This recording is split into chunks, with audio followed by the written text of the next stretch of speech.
जय श्री कृष्ण फैमिली। आज हम बनाएंगे केक के मिनी वर्जन्स जैसे कि ग्लास केक, पेस्ट्रीज और कटोरी केक। वैसे मैं बेकिंग में इतना प्रो तो नहीं हूँ, लेकिन काम चल जाए ऐसा बना लेती हूँ। तो सोचा सर्दियाँ आ जाए और गला जम जाए उससे पहले एक बार केक बना के खा लेती हूँ। एक मिक्सिंग बाउल में मैंने 1.5 कप जितना चॉकलेट फ्लेवर प्री मिक्स लिया है। मैं 2 टेबलस्पून जितना ऑयल मिलाकर मिक्स कर लिया है। फिर ज़रूरियात के हिसाब से उसमें थोड़ा थोड़ा पानी डालकर मैंने उसको मिक्स कर लिया है। कुछ ऐसी कंसिस्टेंस का बैटर बना लेना है हमें। बैटर ज़्यादा रनी ना बन जाए उसका ध्यान रखना है। फिर एक केक टिन लेंगे, उसमें बेकिंग पेपर लगाकर उसको अच्छे से ग्रीस कर देंगे। ग्रीस करने से और पेपर लगाने से केक अच्छे से डीमोल्ड हो जाता है। मैं यहाँ सेम क्वांटिटी के 2 केक स्पॉन्ज बना रही हूँ, इसलिए 2 बेकिंग ट्रे को मैं ग्रीस कर रही हूँ। फिर हम बैटर लेंगे और अपने बेकिंग ट्रे में पोर कर देंगे। अच्छे से उसको पोर करना है। आगे जो मैंने मेजरमेंट बताया था उससे हम एक ही केक स्पॉन्ज तैयार कर सकते हैं। तकरीबन वो आधे केजी जितना बन जाता है। यहाँ हम बिना ओवन के केक तैयार कर रहे हैं, तो उसके लिए मैंने केक को बेक करने के लिए एक सेटअप रेडी किया था और उसको प्री हीट कर लिया है। अब केक टिन को उसमें डालकर अच्छे से उसको बेक होने के लिए रख देंगे। केक को 12 से 15 मिनट तक बेक करने के लिए रखना है। फिर किसी चप्पू या टूथपिक की मदद से हमें चेक कर लेना है। अगर उसमें बैटर चिपके तो अभी रेडी नहीं हुआ, अगर बैटर ना चिपके तो रेडी हो गया है। फिर हम केक टिन को बाहर निकाल देंगे। यहाँ मैं 2 स्पॉन्ज तैयार कर रही हूँ, इसलिए मैंने दूसरी केक टिन को भी अच्छे से बेक होने के लिए रख दिया है। अब साथ ही में हम व्हिपिंग क्रीम को भी व्हिप कर लेंगे। मैंने 2 कप जितनी चिल्ड व्हिपिंग क्रीम ली है। अच्छी व्हिपिंग क्रीम बनाने के लिए हमें क्रीम में एयर जनरेट करनी चाहिए। उसके लिए मैंने मशीन को सबसे लो स्पीड पे रखा है। जब आपको दिखे कि व्हिपिंग क्रीम में अब एयर जनरेट होने लगी है और थोड़ी थोड़ी फ्लफी बनने लगी है, तब आपको उसकी स्पीड बढ़ाकर मैक्सिमम कर देनी है। अब मैंने उसकी स्पीड को 5 पर रख दिया है और अच्छे से उसको विस्क कर लिया है। 3 से 4 मिनट तक हमें उसको हाई स्पीड पर ही विस्क करना है, जिससे क्रीम हमारी बहुत ही फ्लफी बन जाएगी। अगर आप डायरेक्ट ही व्हिपिंग क्रीम को फास्ट स्पीड पे विस्क करेंगे तो फिर उसकी क्वांटिटी आपको डबल होती नहीं दिखाई देगी और इतनी फ्लफी भी नहीं बनेगी। आप देख सकते हैं हमने कितनी क्वांटिटी में व्हिपिंग क्रीम ली थी और कितनी हो गई है। आप देख सकते हैं कि व्हिपिंग क्रीम को उल्टा करने से भी वो गिर नहीं रही है। ये इसका प्रूफ है कि वो बहुत अच्छी बनी है। अब हमारा स्पॉन्ज भी ठंडा हो गया है और डीमोल्ड के लिए रेडी है, तो हम उसको डीमोल्ड कर देंगे और अच्छे से उसका बटर पेपर रिमूव कर देंगे। आप देख सकते हैं कितना स्पॉन्जी बना है। आप मनचाहे शेप में कट कर सकते हैं और अगर आपको स्पॉन्ज ऐसे ही पसंद है तो ऐसे ही खा सकते हैं। साथ ही में हमारा दूसरा केक भी तैयार हो चुका है। हम दूसरा केक भी चेक कर लेंगे और उसको बाहर निकाल कर अच्छे से डीमोल्ड कर लेंगे। आप देख सकते हैं कितना परफेक्टली बेक हुआ है। वो आसानी से बटर पेपर होता है इसलिए निकल जाता है। तो हमारे दोनों स्पॉन्ज परफेक्ट बनकर रेडी है। अब मैंने हाफ कटोरी दूध लिया है और उसमें हाफ टेबल स्पून जितना शक्कर मिला दिया है। उसको साइड में रख देंगे। अब जो हमने व्हिपिंग क्रीम बनाई थी उसमें से थोड़ी सी व्हिपिंग क्रीम हम अलग बाउल में निकाल लेंगे, क्योंकि उसमें हम कोको पाउडर डाल के उसको चॉकलेट फ्लेवर का बनाएंगे। इतनी व्हिपिंग क्रीम के लिए मैंने 1.5 चम्मच जितना कोको पाउडर लिया है। अब हम उसको व्हिपिंग क्रीम में अच्छे से मिक्स कर देंगे। अगर आप चाहो तो आप बीटर की मदद से भी उसको मिक्स कर सकते हैं। मैंने हाथ से ही किया है।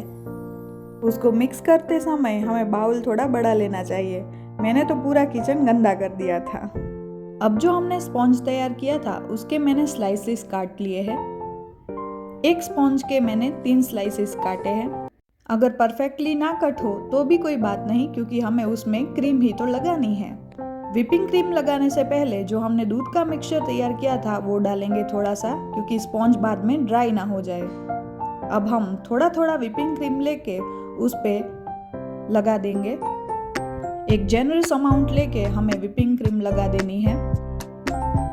मैंने जो दूध वाला मिक्सचर लिया है उसके बदले आप पानी में भी चीनी को घोल कर ले सकते हैं। अब सेम प्रोसेस हम दूसरी स्लाइस के साथ भी करेंगे।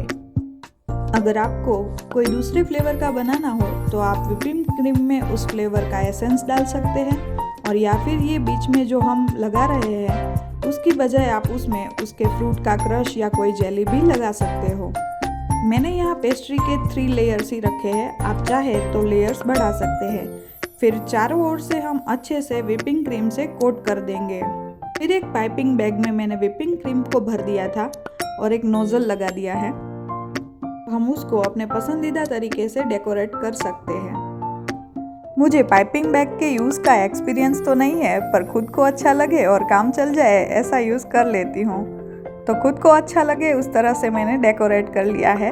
अगर आप बना रहे हो तो आप अपने हिसाब से डेकोरेट कर सकते हैं, और अगर हम बिना डेकोरेट किए खाना चाहते हैं तो भी खा सकते हैं, क्योंकि स्वाद में तो वो बेस्ट ही है। मैंने ऊपर से थोड़े से चोको चिप्स स्प्रिंकल किए हैं ताकि मेरी कुछ गलती भी हो डेकोरेशन में तो वो छुप जाए। तो हमारी पेस्ट्रीज चॉकलेट फ्लेवर की रेडी हो चुकी है, आप एंजॉय कर सकते हैं। अब हम उसको ग्लास केक की तरह असेंबल करेंगे। उसके लिए मैंने स्पॉन्ज को ऐसे छोटे छोटे टुकड़ों में काट लिया है, फिर उसका एक लेयर लगा डाला है ग्लास में। उसके ऊपर से दूध और चीनी का जो हमने मिक्सचर तैयार किया था वो भी डाल देना है, क्योंकि ग्लास केक बहुत बड़ा बनेगा तो वो फ्रिज में रखे रखे सख्त ना हो जाए और खाते टाइम हमें सॉफ्ट ही फील करे।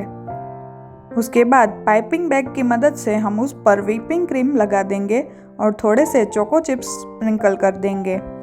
उसके बाद स्पॉन्ज के टुकड़ों से हमें एक और लेयर तैयार कर देनी है, और सेम प्रोसेस जब तक हमारा ग्लास पूरा भर ना जाए तब तक हमें रिपीट करनी है। अगर आप किसी फ्रूट फ्लेवर का केक बना रहे हैं तो स्पॉन्ज को सॉफ्ट रखने के लिए दूध और चीनी के मिक्सचर के बदले आप पानी और चीनी के मिक्सचर का यूज़ कर सकते हैं। मुझे तो ग्लास केक बनाना बहुत अच्छा लगता है, क्योंकि उसमें हमारी डेकोरेशंस की कमियां दिखती ही नहीं। स्वाद तो दोनों में सेम ही आता है, पर इसमें डेकोरेशन की चिंता होती नहीं है, इसलिए मैं तो बार बार ग्लास केक या फिर कटोरी केक ही बनाती हूँ। अब हम इसमें अपने स्पॉन्ज का लास्ट लेयर डाल देते हैं और उसको अच्छे से सेट कर देते हैं। फिर उसको व्हिपिंग क्रीम से अच्छे से गार्निश कर देंगे। लास्ट लेयर है इसलिए व्हिपिंग क्रीम हमें अच्छे से डालनी है।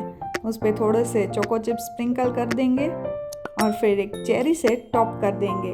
आप देख सकते हैं कितना ब्यूटीफुल लग रहा है हमारा ग्लास केक।